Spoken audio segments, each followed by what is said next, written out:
经历这些饭店，从高雄啦，然后我在金源酒店6年，然后接下来就跑到宜兰去，在蓝城基，有没有人知道蓝城基最著名的餐点是什么？那个什么烤鸭，对了，我就是从那边出来的红楼。那刚好我去的那一年刚好是全聚德7月去那边选鸭，然后选到我们的樱桃鸭，然后那间饭店就是因为那只樱桃鸭而红了。对，那另外就是接下来我就想说没有当兵没有去过金门嘛，然后一个偶然的机会我就去金门了。那金门有没有人去过当兵的？大哥啊，大哥你去过？哦，有爬过太鲁山嘛，对不对？对，然后爬上去的时候，整个金门就是在你的那个脚下，很漂亮。然后夏天去最好，冬天千万不要去，因为冬天应该会出人命。对，然后所以我就筹备完那间饭店之后呢，然后我就回来了。那回来的话，我们就是有没有人去过高雄？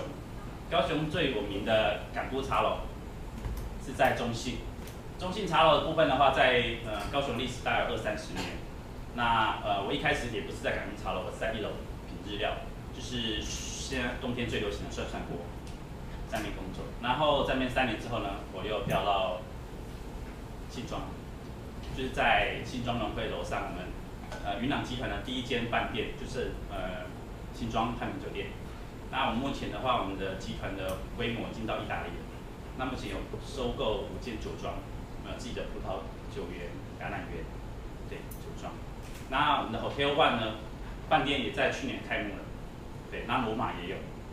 那接下来呢，基本上我有点像环岛这样到处去学，因为不同的饭店有不同可以学的东西。那接下来我就到了军品，有没有人去过台北军品？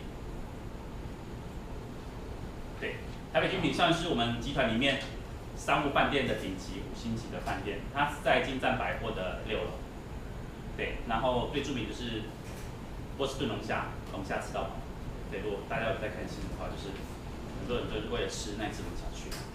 对，然后在那边待1年3个月。那现在就因为家里的事情，所以我又回高雄。对。然后刚刚有讲到，我不是本科系出身的，我是在基隆海洋大学机械与轮机工程学系。那你们会很好奇，为什么一个学机械的会对餐饮有兴趣？我真的是所谓标准的不务正业，因为现在很特别，就是学业就是你的毕业证书，代表只是你们踏入职场一张入场券。可是你一旦踏入职场，就要各凭本事，就是你在学的部分的话，就是要可能靠了你们的即时反应、现场临场，或者是你们的训练课程去做培养，然后进而提升。那有分析几点非餐饮科系的好处，有没有人知道延长寿？有，饭店业的一个很有名的人，他也是餐饮科系出身的。那非餐饮科系出身的人有一个好处，他不会局限于一些传有的餐饮的一些规范，比如说，刀子为什么一定要放右边，不能放左边嘛？不一定他是左撇子啊。对，他们会有一些想法跟看法，跟原来学餐饮的人有不同的看法。那因为我的本职学人不够，所以我自己会有自学。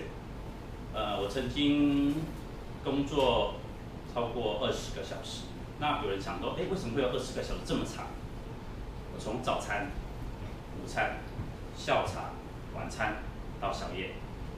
那因为我们的报大楼它有所谓的早餐厅、午餐、下午茶、晚餐。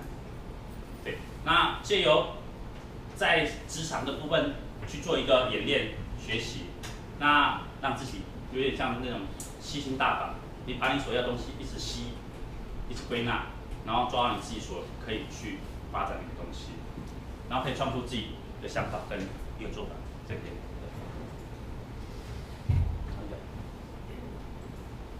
好，那有没有人不知道贾博士跟Facebook 的执行长库克，那个马克？对，那这2个人呢，很妙的，他们都是休学去创业。有没有知道为什么？因为他们知道，他浪费那段时间，跟他现在去创业会有一定的落差。那第三类呢，就是完成学业然后再去找工作的人。然后我在网络上有找到一个图片，我觉得很有感觉。有没有看到前面3个？他们都休学去创业，那现在都是响当当的国际人物。然后最下面有点讽刺，他大学毕业了，可是他不知道他要做什么，他就去先混口饭吃，所以他去超商打个零工，对，其实很有感觉。那为什么会有这种落差呢？他们的成就不同，原因在于他是否充满热情，对他自己所喜欢的东西执着，或者是就是别人一直阻止他说你这个不会成功嘛，你为什么要去做这个呢？有没有看过他的电影？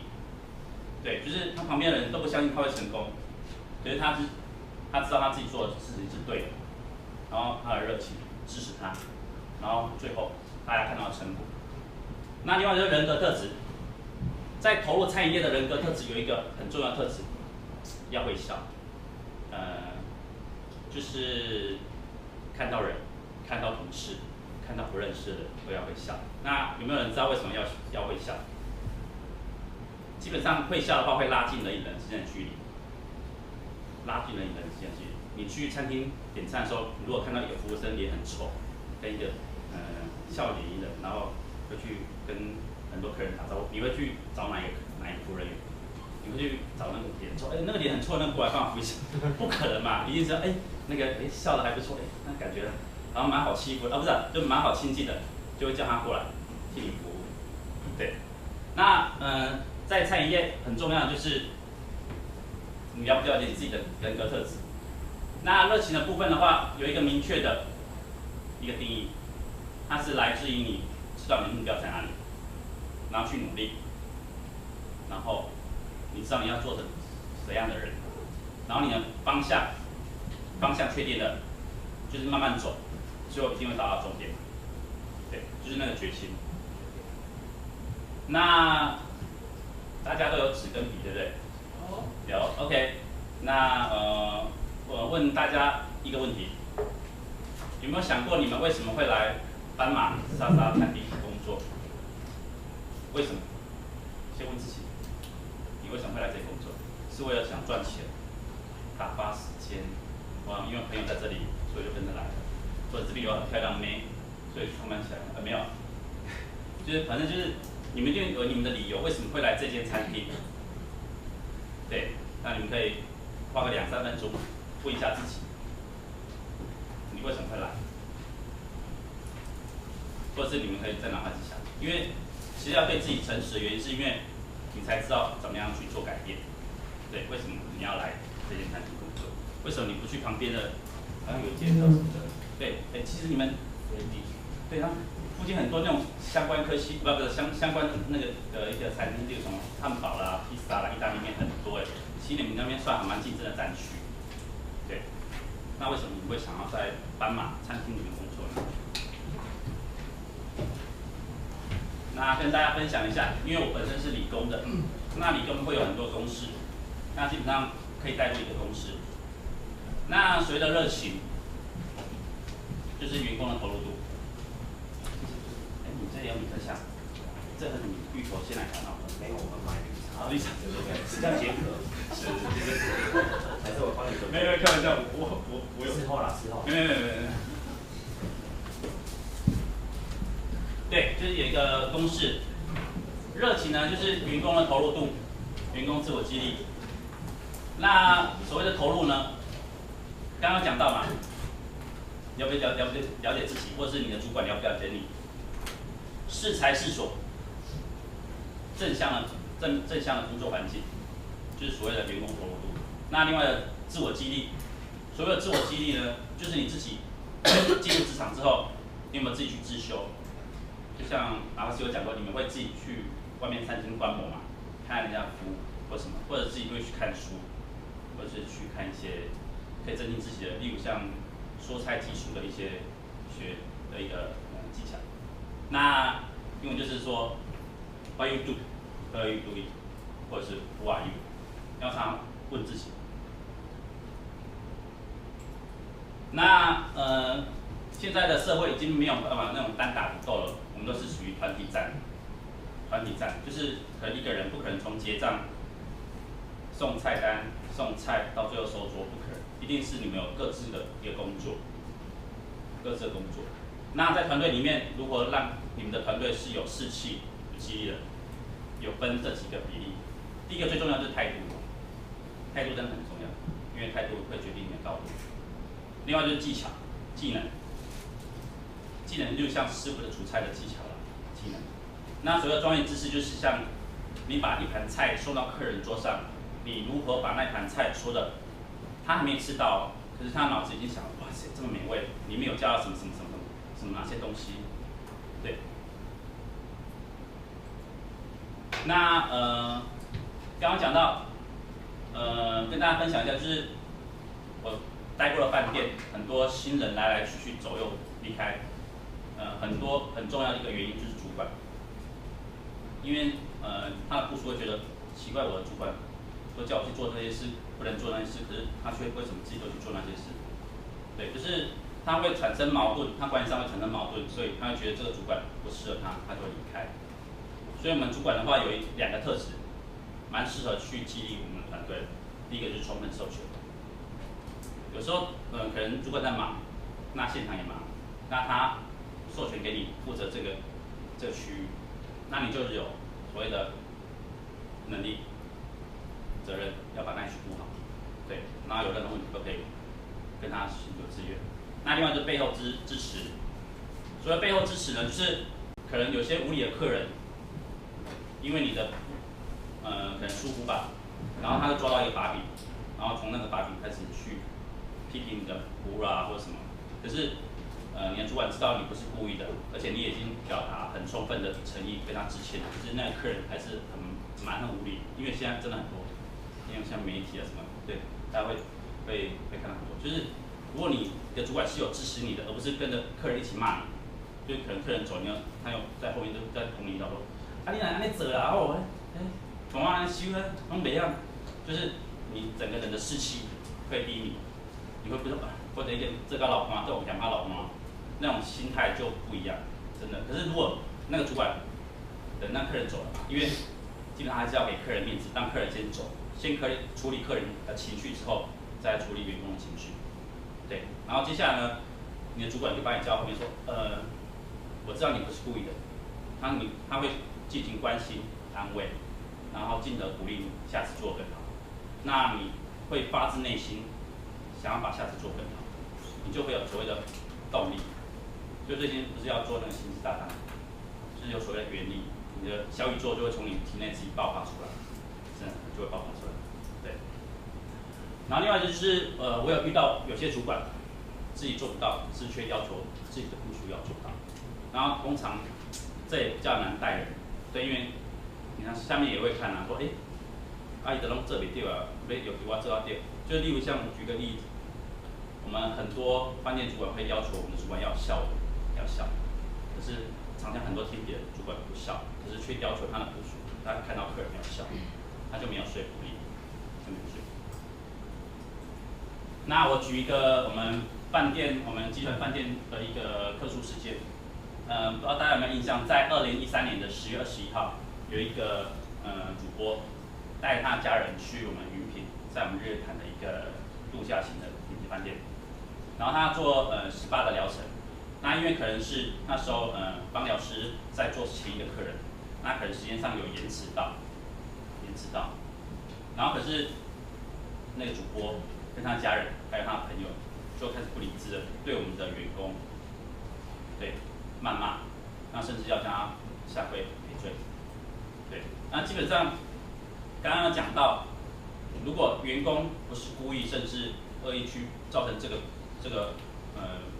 miss 掉的这个延误，然后我们的饭店的主管，他有做了一个动作，就是当下的话有询问现场的客人跟员工，他去调查事情经过之后呢，了解。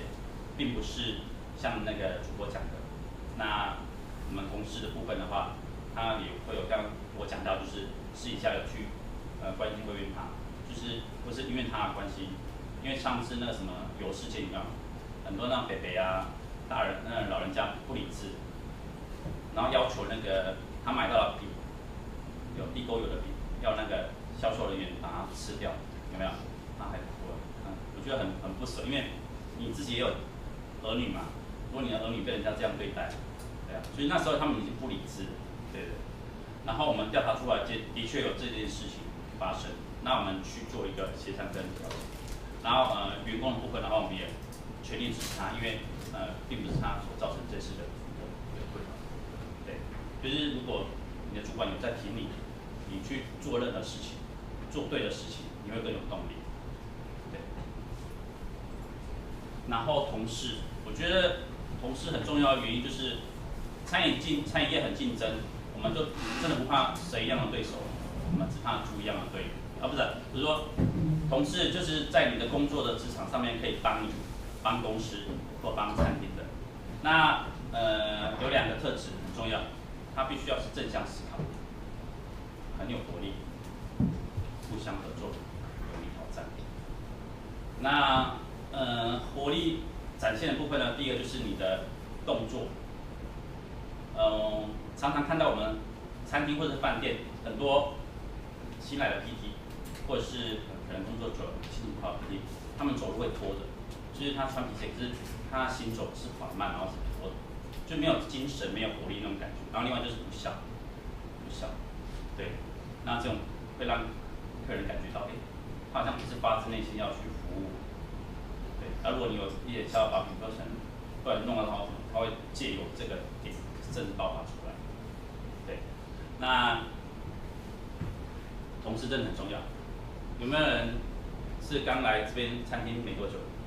有没有新进同仁？有吗？好，是，因为有吗？是，因为我刚刚有稍微去那个民主店稍微用餐了。其实我觉得你们新进同仁有到嘛，对不对？然后你们有一些培训过程，我觉得还不错，因为你们在于工作职场跟主管介绍的部分还做的还蛮确实。那我们现在，今天有没有人是休假来上课的？太棒了！不是，所以基本上就是，举个例，我们饭店也是会有一些培训过程。那可能大家是利用空班，可能有一些要休息，晚上还要上班的，那么利用那段时间来上课或回去。那我们现在做一个，就是让大家可以，动起来，就是。顺便动一下脑子，不会昏昏想欲睡。有没有志愿？我需要2组同仁，男女不拘，对。哎呦，太棒了！现场我掌声啊！好，我们还需要另外两位，女生可以吗？可以。所以我们想要跟女生来。汪大来了。是，有被点台了。好了，不理。是。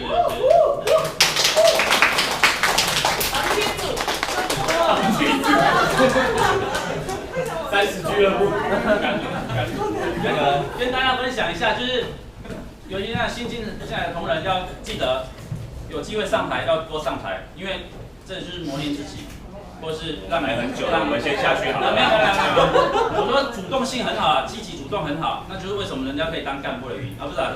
我觉得是你要发自内心的主动，然后配合公司。那我们现在有一个小小的一个实作，好，你们先猜拳，你们一组2组嘛，对，一组先，你们先猜拳，输的先，两个猜，两个猜，你这个呢，黑白配，赢的先，输的先，输的先好了，好，那赢的先 stand by 一下，赢的人先想一下如何解开这个问题，那跟大家学员讲一下，这个绳子。它是没有断的哦，这条也是绳子。好，有没有人玩过这个游戏？没有。太好了。好，你们输嘛啊 ？OK， 先伸出你的右手。这个游戏有一个很神奇的地方，它必须借由2个人的合作、团队默契来解开这个谜题。然后有一个重点就是你不能去解开这个结。没有，你还没。我还是想被绑了，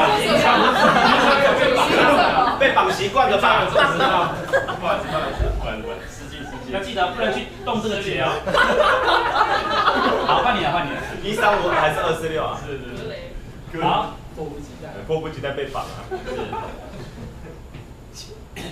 基本上你们也会在现场遇到很多临时的反应，可能店长没有教，副理没有教，可是客人却询问出来。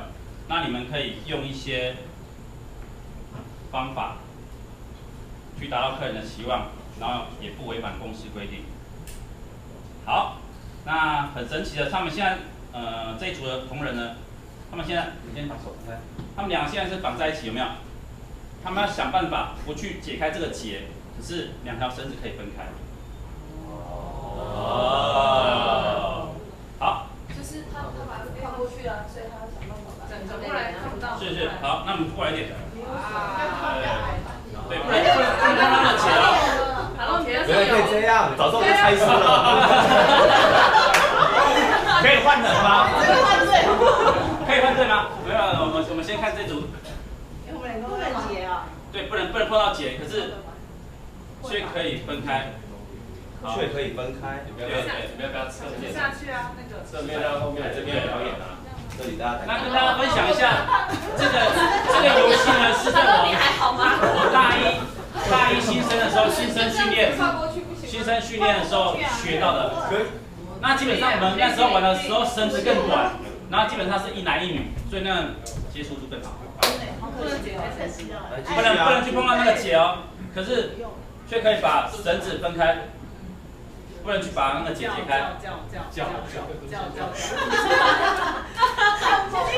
好甜蜜哦。那最后应该会纠结在一起，根据我的逻辑，对不对？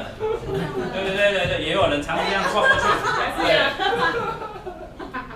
结果一样哎。有没有想到？没有。就是你们的2个默契。默契。两个默契都不太好。那看来他们会解3个小时，我们先下来。好，那我们现在换下一组。我自断手臂啊！自断手臂也可以。一赌把毛铁菜这关。是。这边也有厨师嘛，对不对？有。就只差屠夫啦。对啊，屠夫还没来。是。好。那我们第一组挑战没有成功。是。那这边就不用。我们不能说失败，我们要说没有成功。没有成功，请到后面接受惩罚。这边不是不用猜吗？老师，这边不是不用猜。这边不用猜，是直接开始。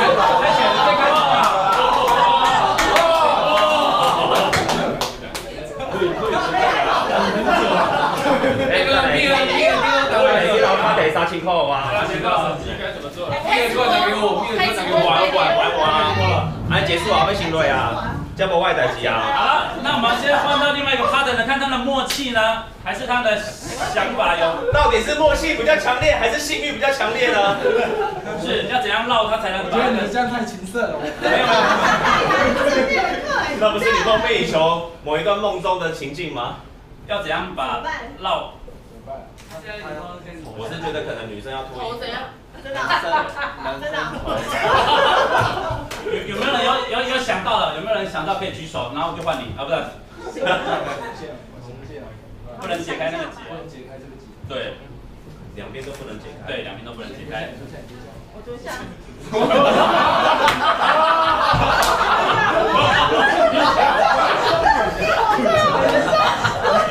10万习惯了，10万来了。他已经脸红了，我习惯蹲下。你这样对吗？所以我要蹲下，是不是？我想一下。你跪下。好，我们再给他30秒的时间。你还有30秒可以享受，哦，不是，可以解开。好，讲完剩3秒。3、2、1，好，时间到。好，你们2个先当我的 model。我举一个例子，男的帅，女的漂亮。那基本上我们都看到这个表面而已，对不对？那给你们的题目就是如何把绳子从2个人之间分开。那又给你们的一个定义就是说，不能把绳子解开。可是没有讲到。不能把绳子拉开。对，不能把。互相有什么？不能把绳子拉开。好，手放。好，拉一下。这样就好。这样就解开了。就是我们常常常会拘泥一些给你们的一些限制跟条件。这样对啊，就是你们会常常拘泥一个，就是他们可能给你的一个无限限制，然后你们没有去想到其他的方法去突破。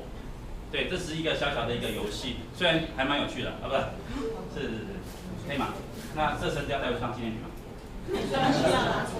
要绑起来，2条。对，2条够吗？应该不太够。不太够。用量这么大。OK， 好，谢谢。哇，不累换不累掉。下次换你。对，对吧？好。所以这个小小的一个实作体验呢，让大家就是会换个角度去想，每一件事情都可以这样子，就是不一定要这样子，就是可以有不同的一个想法。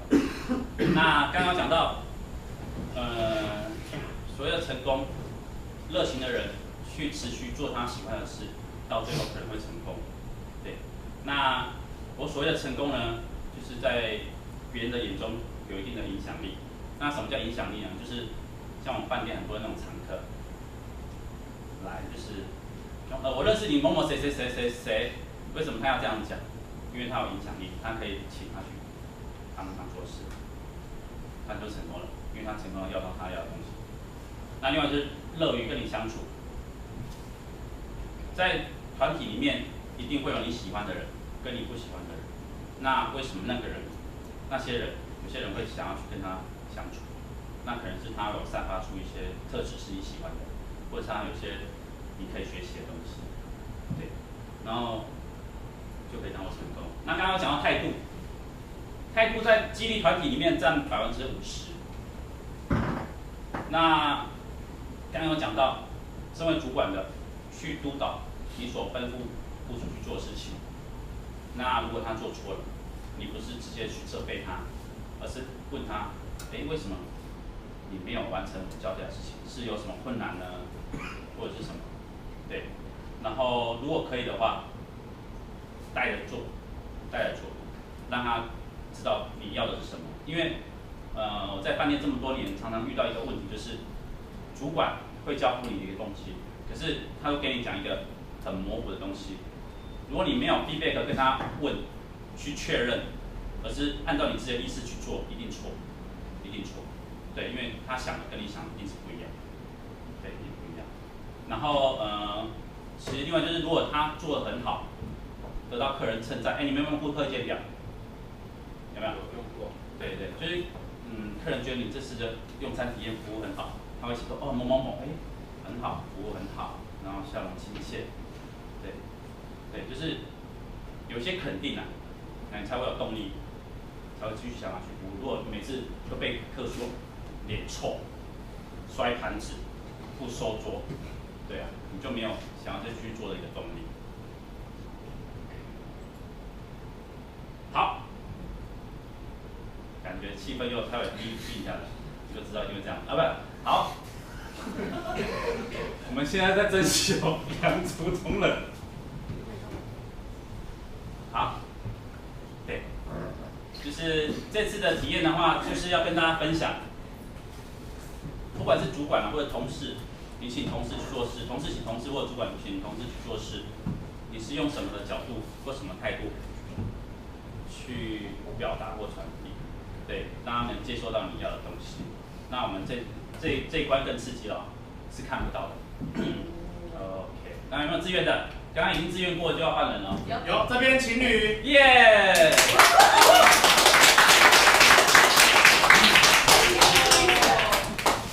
我们又不是情侣。来喽！你们不是情侣吗？你们是情侣。大家有夫妻哦。夫妻。也可以。眼睛捂起来，别有一番情趣呢。晚上大树屋里就带引导不到哦。眼睛看不到哦。眼睛看不到哦。可是大树没有用 U 了哈。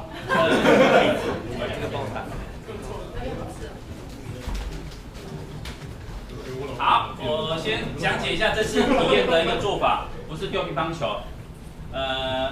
有一个要先扮演主管，谁要当主管？当主管举手。不是啊，你们情侣就情侣，你们不要。谁要当主管？你要当，你就在家谁是老大吗？啊，对对对。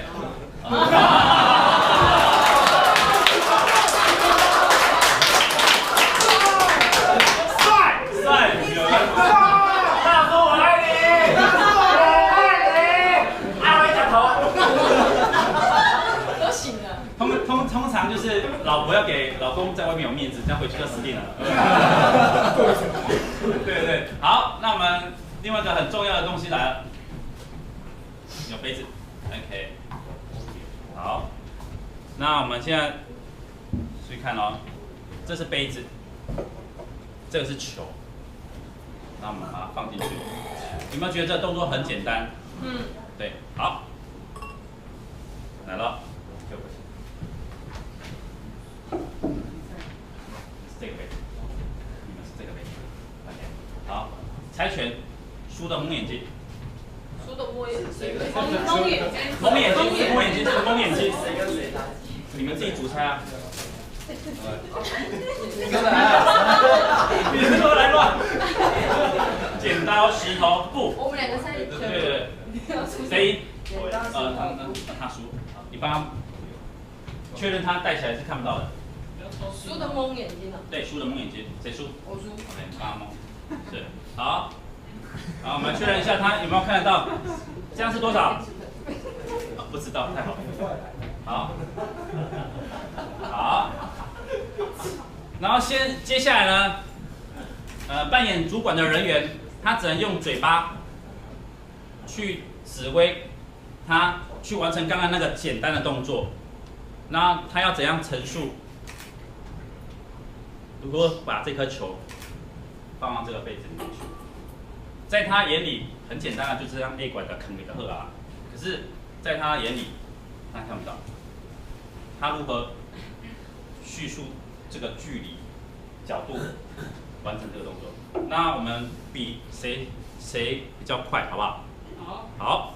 谁快比较快？那个放进去，杯子放进去球里面啊，不，球放到杯子里面。对对对，就是 OK。了解游戏规则吗？了解了。OK。好，那个蒙眼镜先自转3圈。3圈。1、2、3，好，停。OK， 好。然后我们要计时开始喽。那你要跟他讲哦。指挥他拿球了。对，你要指挥他拿球，然后放2颗。先完成2颗就可以了。OK， 好，预备。等下一次拿1颗还是一次拿2颗？一次只拿1颗。那他可以摸我。他不能，他说完全不能碰到你，他只能用嘴巴讲。好，预备，开始。左边，右边，右边，前面，对，抓，可以自己抓上去。再往上。右边。往前走3步。知道，跳一下。往前。你一次摸2颗哦。不是一次摸1颗吗？你是哪一个？犯规。还有一颗，还有一颗。来2步。 3步。手提。好，右下去。对，把别人球给掉对。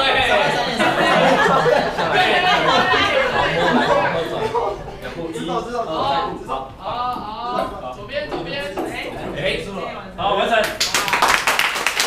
这次哪一组比较快呢？有没有人看得出来？伏击组，答对了。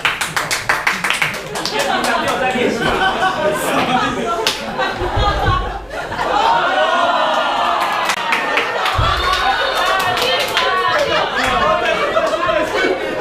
样太散了，这样不行。他只能报一次而已，但是说我们能报一次点，尊重一下讲师好不好？尊重一下这个课程可以吗？好，谢谢。好，有没有人发现，刚刚在体验的过程中，有没有人要讲一下？有没有人想要讲一下刚刚看到的哪些东西？动作比较快吗？有没有？例如像他在叙述，像刚刚他讲，左右，他是不是有用方向性去引导？可是他如果说在你前面大概15公分，然后往下，给他更明确的一个方向跟长度距离大小，他是不是更容易去拿到那个东西？对。然后刚刚有听到那个后面那对情侣，那男生一直跟女生讲说：“你摸摸看，摸摸看，摸摸看。”就是他也很紧张，我知道，就是他也想要快。可是如果你跟他讲说在前面而已，你手一伸出往下压就是了。对，就是常常我们请人家去做事的时候，都是会用自己的角度，你不会用对方的角度去看这件事情。那怎么陈述？那刚刚讲到陈述的部分，就是你要讲让他了解，因为我一直记得一句话，所谓的专业就是用他懂的东西教他不懂的东西。就是例如有一个讲操着台语口音的老伯伯，或是老奶奶来餐厅用餐，他只会讲台语，可是你一直用国语跟他介绍菜单，他听不懂，对，就是你如何站在对方的角度或者想法、观念去陈述，对，这点很重要。对，这点也是维持热忱一个很重要的东西，因为你在沟通过程中，如果一直被不了解或模糊的东西一直去困扰着，你的热情会慢慢就降低了。可是他如果给你一个很明确的东西，然后你做完成了，你会得到一个荣誉感、成就感，甚至请你去做事的人会觉得，你做得很好啊，那他对你就相对有一个信任度。那下次可能他有一个更重要，别人都不敢交付，可是他觉得你做得很好，他就会交付给你。对。那刚刚讲到很重要，就是我们在当主管或者当同事或当朋友，就是如何当一个灯光师很重要。那举一个例好了，每个餐厅或每个 moment， 你们一旦换上制服，站上这个舞台，你们就是一个演员。那你的灯光师如果把光打在你身上，那你在这次的表演、这次的服务有一个很完美的表现或呈现。那如果让他表现得很好，呈现记忆的要素有肯定他，他如果做好，我们就肯定他，赞美。那奖励、奖赏，对，你们可能公司有一些奖赏制度啊，可能你们大家很努力，然后业绩有达到，对，有一个。那刚刚讲到的安慰跟同情，可能他有遇到一些感情上的困扰啦、家庭上的困扰，你可以适时的听他讲，或是帮他分解一些忧愁。那升迁，刚刚讲到，老板或是主管为什么会把你升上来？他不可能去拿一个石头砸自己的脚，他不可能把一个他不喜欢或他不信任的人把他升上来，他一定是觉得这个工作表现很好，然后我又可以信任，然后又可以帮到我，他才会把他升上来。那另外充分授权，刚刚讲到，请人家去做事，或去询问人家，一定要给他一定的权利，他可以决定，而不是说这样做不知道好不好，你再去回顾一下。那一来一往，那种时间的消耗，它就没有那个效率。那所谓的工作成就的分享，我今天有去那个民族店用餐，那发现还都蛮多那种常客，对，很多常客会回来。那常客有所谓的用餐习惯，那基本上你们顾客资料的话，也可以建立这东西，让每个员工都知道谁来，他可能大概喜欢哪些东西，或帮他准备什么东西。因为其他饭店或其他餐厅或其他地方，他享受不到，他就会一直回来。对，就把它他会把自己当成自己的厨房或当家。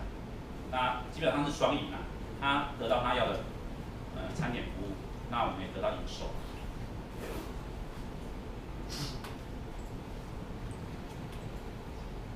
那刚刚讲到语气，新进同仁，最近主管对你们语气还 OK 吗？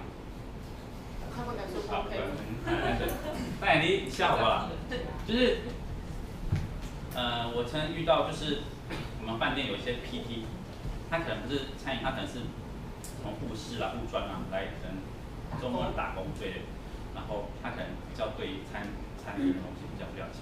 那我们有一些老 PT 或是正职去教导，他们的口气跟态度就不 OK。这样袂晓呢，按尼摆得好啊，就是他不知道他是没有学过或是不熟练，可是他教导的语气会让他不想学。厨师举手。哇，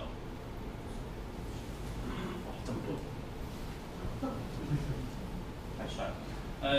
厨师很重要，你们有没有师徒制有没有很重？没有。没有，太好了。我们中餐的师徒制很重。那他为什么要把技术交给你？如果你不肯学，或是你学起来不 OK， 他为什么交给你？就是他们觉得他的二厨或什么是一个很上进、肯学的人。就是就算他下班空班时间，他也会练习去折，例如像什么32折什么饺子啦，或什么。对，那看到他的付出，他会想，这个伊娜得让改光你听会，有没有听不懂台语的？一点点。一点点 ，OK， 太好了。是，就是他会想要教更多东西给你。那学的人呢，如果态度是对的，你就可以学到更多。对。那另外就是讲故事的方式，就是给他们一个画面，让他们藉由故事加深印象。例如像说你要请他去做什么事情，你给他一个故事，说，有没有人知道斑马的由来？为什么你们餐厅要叫斑马沙发？新生，刚刚说新同学是谁？举手。好，就是你了。以及这位蓝色同学。是，你知道斑马沙沙为什么你们餐厅叫斑马沙沙吗？烧沙，就知道我要烧沙，就是要烧沙。为什么？你知道为什么吗？太好了。不管是餐厅、饭店一样，它的文化内涵或是餐厅名称很重要。你们的菜单的第一页就有陈述你们为什么叫斑马，为什么有烧沙。对，就是你知道你们餐厅卖什么东西吗？太好了。就是卖那个东西，所以它叫什么东西 ？OK， 这很重要，这真的很重要。就是它会包装一个行销，就是把它品牌化，然后让客人印象很深刻，员工心情也很深刻。然后如果客人再问，你可以很自然的介绍你的品牌，让客人也很深刻。那另外就是幽默，一店跟2店最幽默的是哪一位？在后面。戴帽子那个，难怪我就知道，我远远就看到他的光了，因为他在那个灯光下面，不是，就是幽默的人，他的人缘很好，你知道为什么吗？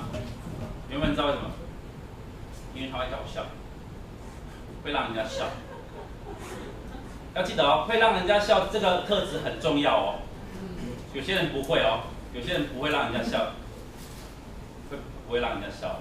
你如果让跟你相处或者跟你在一起的人会开心，甚至笑出来，有这种能力的人，很适合在餐饮服务业，就是人与人之间互动一个。他不是故意的。他天生的，是不是？对，他天生的喜感也很重要。他是双胞胎，你有发现吗？有，那个发型都一样，有没有？不是我啊！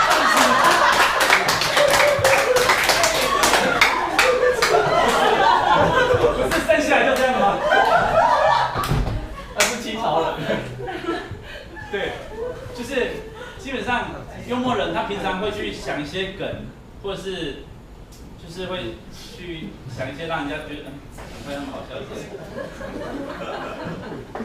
你有没有听过火柴的笑话？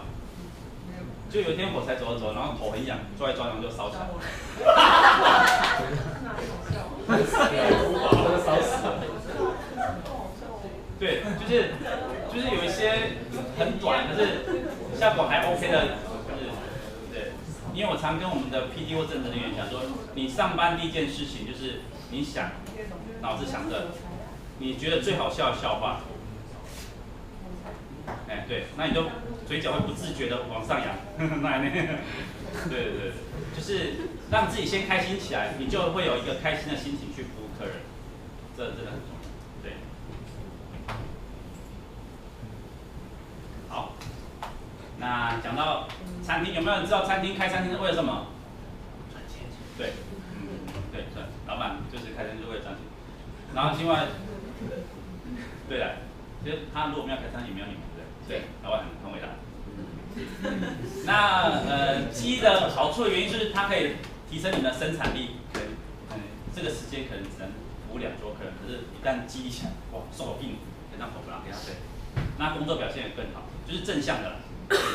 那基本上有4个大比较工作比较需要的就是认同、归属感，就是你们都是一群小斑马，有没有？有饲养员啊，那个斑马，对，饲养员，对，那饲养员，他号称自己是饲养这些斑马，不，管理员啊，对对。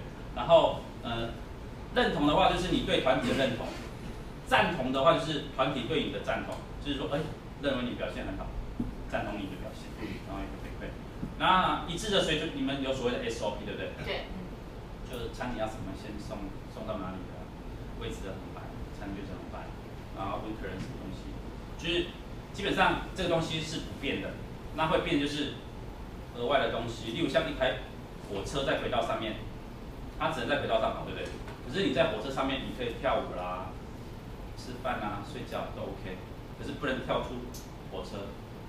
对。那聆听也很重要的原因是，你要听主管交办你什么，或者是客人需要什么东西，或者是你在服务的过程中有听到客人，就是基本上如果你在服务的过程中有听到客人稍微对产品的东西有意见，或者是跟他之前吃的不一样，并不是厨师做不好，有可能是某个环节漏失掉了。那我们要去 take care， 而不是说伊个问题跟大家做成安尼样，那我客人有什么问题？就是我们要去了解为什么客人会有，就是动心起念，就是他为什么会有这种想法或讲话的方式出来，对，去了解，然后进而改进，对。然后在生产力上就跟工作表现上就会有比较好的一个正向。那又到了纸笔动笔的时间了。刚刚写下来你们为什么要在这间餐厅工作的一个原因或理由。那这边有1、2、3、4、5、6、7、8、9个品项。那你用纸跟笔写下来优先顺序，你觉得？你在这边是因为有一个愉快的工作环境呢，还是可以赚很多钱，还是有升迁机会？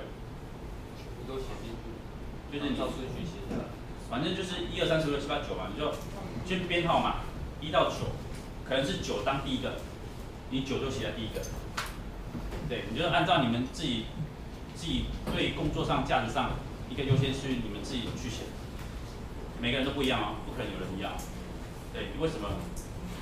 在这个餐厅工作，你的价值，例如像厨师的价值就是，可能他可以决定很多像菜单的设定啊，有些菜色的东西啦。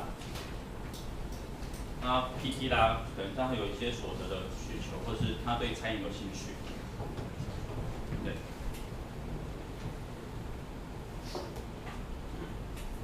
工作价值。进而提升自己的自我价值。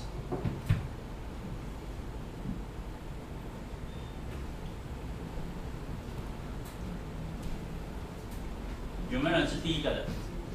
第一个排第一位的？有没有？好，再给你们3分钟，那我们等一下投票一下。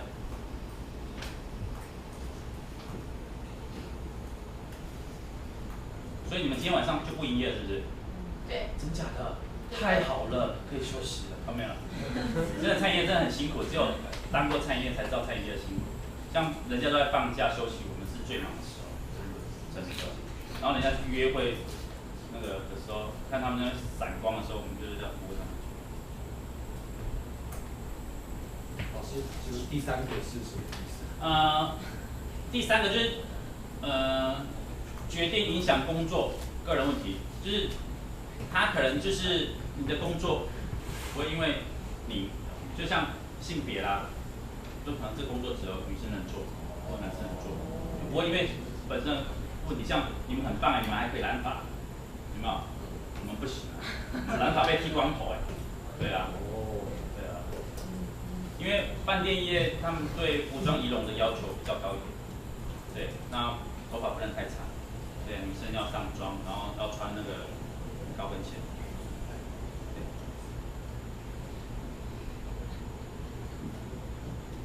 这边有 PT 吗？进来上有哈。我最喜欢 PT 了，因为 PT 通常是比较有活力的那一批。他们下班都会想要去哪里吃宵夜。这边宵夜最有名的是哪？夜市。没有。沙漠，那只有仙人掌跟骆驼。对。好，那我们来稍微投票一下。有将第一个品项列为第一个的举手。没有。老板，你有比较欣赏哪一位吗？对，每一个员工都是我的最爱。太好了，标准答案。对，就这样。对吧？光蛮真实。我帮你们打来。多少？有没有人是第二个人，可以参与一些工作的决策？例如像服务的环节，你们可能在服务的过程中觉得，这样改，客人接受度比较高，或者这个餐点变成这样子，那客人使用起来会比较方便，或者是比较美味。有没有因为这个？没有。好，第三个，解决影响个人工作的问题。没有。好，第4点，不需为工作稳定操心，这边都应该很稳定吧？没有都临时说，明天咱们来，有没有？应该没有吧？对，所以这个也没有人当第一个。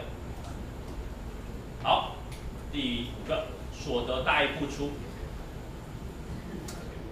所谓的所得大于付出，就是说，钱还蛮好赚的，你只要陪笑，收2个盘子，钱就赚起来。因为我之前就是我刚退伍嘛，然后我们邻居就问我妈说：“啊，你今日在上班啊？”我妈说：“酒店啊。”就是那种乡下认为我们酒店，他们不知道，他们没讲饭店，因为他们不知道酒店就是饭店。说啊，你今日在酒店是在做公关吗？咱们酒店上班。对，就是他们会误解酒店，因为酒店基本上是从香港就是国外来的一个翻译名词。对，有没有人是针对工作有兴趣的？有，哇，太棒了！有啊哈，这位妹妹，你是高？我以为她说透明。你也是妹妹吗？对，现在社会很开放，好不好？对，很开放，好不好？你是哪一个？对外场有兴趣还是内场？外场啊，哈。有客人称赞过你的服务吗？就有哦。就是很犹豫，就很棒啊！我还没吃完就给我收走了。有没有有称赞对？没关系，可以讨论。对，有人问都可以讨论。那另外就是有升迁机会，你们升迁管道应该蛮通畅的吧？对，很通畅。就是你们会有一个考核制，然后就可以往上。我们饭店的话，在半年就会有一次考核。对，半年就会考核一次，就是你的表现啊。客人评价啦，然后其他单位主管的一些评价，会做一个考核。然后第8个，愿意忠心服从的上司，这时候要举手了，好不好？对，有吗？对。心里好讲。没有，这是发自内心的，对不对？就是发自内心的举手。收多少钱？有没有人是最后一个的？最后一个。哦，有。新进同学就举手哦，太棒了。你们所谓的愉快是指怎样？像家一样。像家一样，想吃什么就吃什么。啊，点心会阿啉啦，是这样吗？不是吧？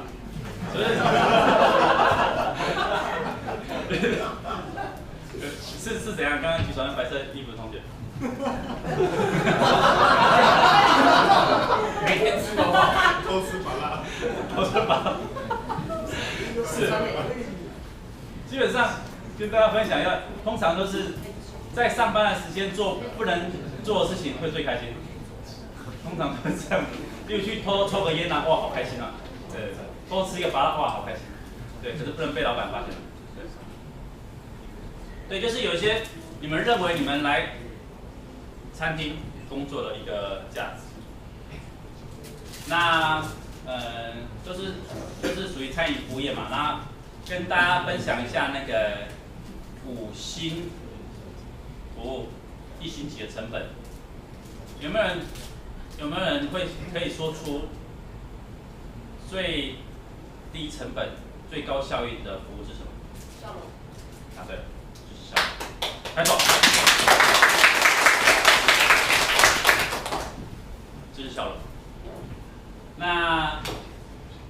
没有人知道下网为什么是无价的？因为有人切不出来，切不出来。可是有些人就会发自内心的笑，它不是假的，有些是很制式的笑容，就是你可以判断是什么是制式的，什么是发自内心的，对。然后有5个指标，就是你做这些服务，会觉得是客人喜欢的。所谓的惊喜指数有没有？今天在民主店就是用餐的时候有听到隔壁桌有客人在讲，你们生日会给客人那个蛋糕吗？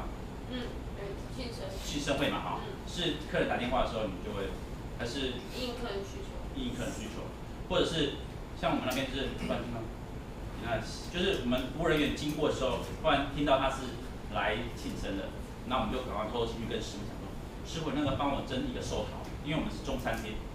中国人的生日是那个寿桃，我们寿桃很屌，我们有那种拇指寿桃，有没有？剖开然后里面有12颗，对，有那种小，可是我们送就是小颗的而已啦，就是代表一个意思啦。对，是好的，就是，可是客人会接受到你的一个祝福，就是你看那个寿桃一送出来的那瞬间，就是觉得他怎么知道我生日？那怎样？就给他一个惊喜。然后肯定下来，就刚刚讲的顾客列表，或是网络评价，你们有在网络收到任何的评价吗？粉丝。对，粉丝，就是有些客人可能消费完、体验完，他觉得你们服务不错，会帮你做宣传，或者是肯定某一个同仁的一个服务，这就是让你的服务啦，或是同仁的热忱会再提升的一个指标。那刚刚讲到再度的消费，因为他已经肯定你们了，对啊，就是为什么还会再回来？那第4个就是服务训练，有没有人去吃过王品？虽然很多人不喜欢它，对，王品最让人家这个称奇的就是它有 SOP， 他们的执行很那个，就算你不想听，他还是会念完，对，就是它会有一套。可是最基本就是它不会犯错，就是它以最制式的服务训练，可是。如果他们可以再加一些应变或是现场人员的一个反应去做变化，就是我跟他来用餐有没有？他已经来过10几次了，他每次都点牛排，他每次跟他介绍牛的种类啊或者煮法，就是他讲我有来过了，然后他就完全跟他讲那太好了，那先生应该听过我10次的解说，那这次还有需要吗？就是可以婉转变通，对，婉转变通，不是说没有，我们上面说一定要念完哦。不然旁边那个看我的那个会记点，我可能会，反正是客制化的东西。现在就是很多餐厅饭店会慢慢往客制化去发展，原因是因为每一个人都是独特的，他喜欢的不一定他喜欢，他喜欢他不一定喜欢。可是如果我们可以针对他喜欢的提供他就会再去消费。对，觉得这个部分的话，可能需要一点时间的历练，因为可能。刚进来的同学可能只会吃麻辣，不会在外面去那个。然后另外就是服务的声誉，声誉的部分的话就是，像你们可能一群人去，可能想要去聚个餐，那就会有人发言了，我可以价，就是他有体验过这个服务很好，他会跟你的亲朋好友推荐。对，这也很重要，这就是正向让餐厅的一个服务啊或者热忱会更上提升。那有5个是负面的指标，顾客抱怨。对，那为什么会产生顾客抱怨？就是我们要满足他的期望值。那可能他今天来庆生，你不要准备给2个，你就袂欢喜啊。他们大家拢来拢有，就少，他就不开心了。那另外就是问题复发，举个例子，就是我们那边有一个骨汁蒸排骨，有没有人吃过那个？很好吃啊，对，很好吃。可是我们那边很多老人家，就是那个排骨如果没有蒸太烂，他牙齿咬不动，然后他每次顾客一定都想说排骨太硬，咬不动，他每次来都一样每次来都一样，对，然后一直写这个东西，然后他会看你再过来你不搞吹到暖，你撇这个，就是那些有一些老伯伯，就是我们那边算是比较旧有的一些常客，对，那基本上这样子的话就是比较不 OK， 对，因为如果客人已经有在反应的，那你又没有去处理，会让你的员工接收到客人的负面能量，所以它热忱就会降。那所谓的拖延回应，举个例，王品集团他们对于顾客意见表的回应速度超快，一个晚餐洗完，刚坐电梯下了1楼，电话就来，请问是蓝先生吗？你刚刚在顾客意见表上有讲到我们食物的部分是满意，为什么不是非常满意呢？是不是有什么餐点不合你的胃口？就是他马上就是让你觉得，你的提出的东西有收到，就让他觉得，就是让他有接收到，然后他很重视你这个意见的部分。对，可是有好有坏啦，因为有些人是为了去熬那些证据，对啊，像有家里很多备着盘子有没有？没错。对。那另外就是所谓人员耗损，他一旦没有热忱，或是客人对他的批评，员工对他的批评，主管对他的批评很多的时候，他服务没办法做起来，他觉得我可能不适合这个餐厅，那就另外再找发展。对。然后刚刚讲到顾客意见表的一个资料的一个建立，对，就是传承下去，就是王太太每次来都喜欢可能喝一杯温开水啦，或是她喜欢喝什么东西，就帮她做准备。然后刚刚讲到人格特质，你们挑选进来的人，或是你们去培训的人，他有没有本身是很阳光、很正向？对。那持续的员工训练，因为我们都是人，要记得，我们一定会，也不是说带错，就是人都会所谓的惰性。那如果我们可以再让他再重新再勾起他的原力啦、热忱，那就会做得更好。那你们都有做所谓的定期讨论跟响应，对，就是如果可能有客人有反映的任何东西，去做一个改进。刚刚讲到笑容是最便宜的，对不对？态度是免费的。那你要用什么的态度面对客人？是欢迎客人。你们餐厅营业时间最晚是几点中餐是2间店不一样，9点10点都有。9点10点嘛。那有没有客人在9点50分进来？也是有，对不对？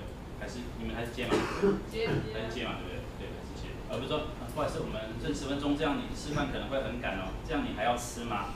就是有点像所谓用话术把它挡掉那种感觉。就有可能厨师已经收好了，准备要下班了。对。其实还是要接啊，因为其实站在客人的角度，他如果可以在这个时间点吃到他想要的东西，他可能下次就会想要再来，可能他会提早。对。那我觉得态度很重要。如果你是用一个很正向的态度去迎接很难搞的客人，最后不一定那很难搞的客人就会变成你常客。这我袂歹哦，我安尼改变啊，伊拢无要紧，安尼啊，在红灯他很赞，所以他会帮你去做一些口碑宣传。